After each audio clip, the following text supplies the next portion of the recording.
So here's what we know, folks. If you're just joining us, there was a funeral going on at an LDS chapel on Redwood Road. 660 Redwood Road is the address there. That's about 700 north in Salt Lake City. This is the overhead view that we've been looking at for well over an hour now. Police say there was some kind of a fight in the parking lot outside of this LDS chapel. You know, you can picture it, right? You've got the brick building with the white columns and the parking lot. This happened in the parking lot. Some kind of a fight or an argument led to shots being fired. And now we have confirmed with police that there have been 8 victims here. Sadly, 2 of them are dead.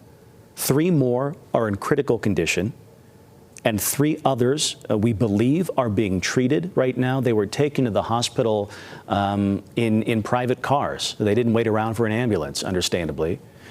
So we're working to figure out how those people are doing right now, but 8 victims in all.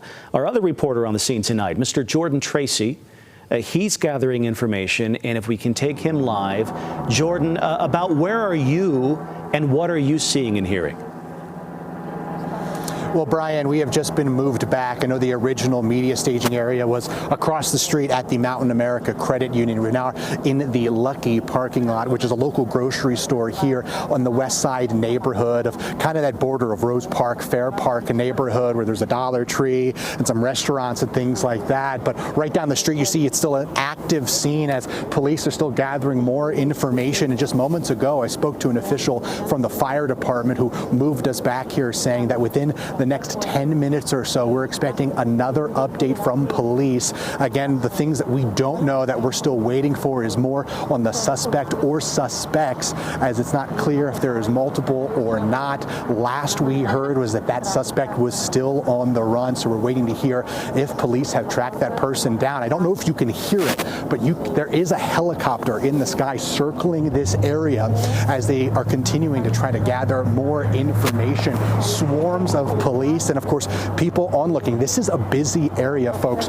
Just right over here on 700 North, there's that construction that we've talked about for a while that causes this congestion here on Redwood. So everyone's now avoiding that area. In fact, in order to get here, there was a road on the other side of town that's blocked by a bus because it couldn't make the turn. It's not its usual route. So there is traffic issues that are being caused by the blockade here, and we're continuing to follow as we learn more information, Brian. Jordan, it's interesting you mentioned the helicopter. I'm going to make an educated guess here that is the DPS helicopter, the state police. They have a helicopter that is used heavily when they are searching for suspects who may have driven off from a traffic stop. We know they're searching for at least one suspect tonight who they believe shot these 8 people at the church. They could also be orbiting the scene, just keeping an eye on things, looking for evidence. We're trying to get it. There it is. We're trying to get a shot of the chopper here for you right now. But again, bear with us because the situation is quite fluid. Jordan, there it is. There's the chopper orbiting overhead. And that is a kind of standard procedure in a place like this during a situation like this. Jordan, you have covered breaking scenes before. You've talked to folks in the police department. Can you describe what it's like at a scene like this, the kinds of things that officers and detectives are doing right now? We see the lights behind you. We can't get any closer, but what are they typically doing at this point?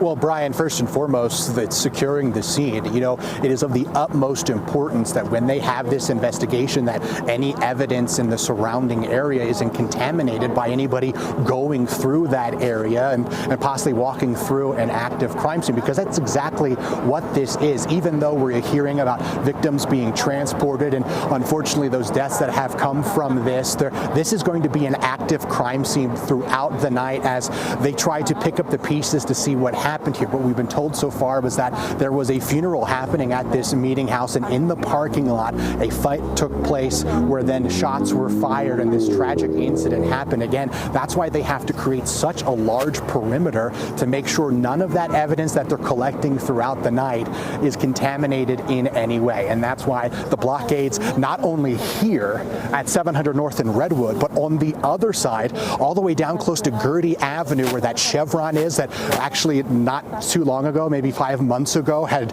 that explosion. That's kind of the area where they're blocked off on the other direction here. Again, creating that wide perimeter. And of course, when you have a suspect on the loose as well, trying to collect evidence even further out as well, Brian.